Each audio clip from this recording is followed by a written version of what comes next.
Welcome back nga ulit sa inyo mga katekno dito sa channel, sa page natin. At ngayon nga i-unbox natin ang mabili natin sa TikTok.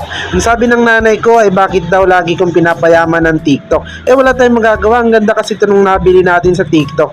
Sa nga pala itong panghinang na may adjustable ng temperature, kaya naman murang-mura nga ito at very functional.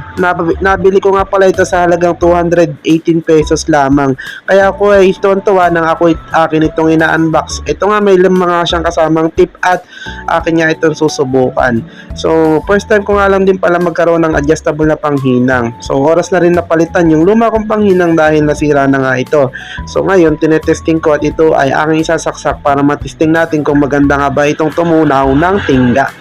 So ayan, medyo matagal siyang tumunaw pero nung mainit na ay mabilis naman siyang magamit. Maganda yung kanyang tip, matutulis. So mayroon mo siyang kasamang tip, pwede mong gamitin depende sa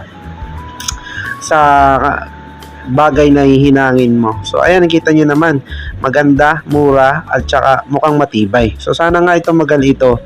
So yung kinikita kong maliit dito ko na lang ibinibili sa TikTok ng mga kapakipakinabang na bagay para hindi naman mapunta lang sa wala ang aking pinaghihirapan.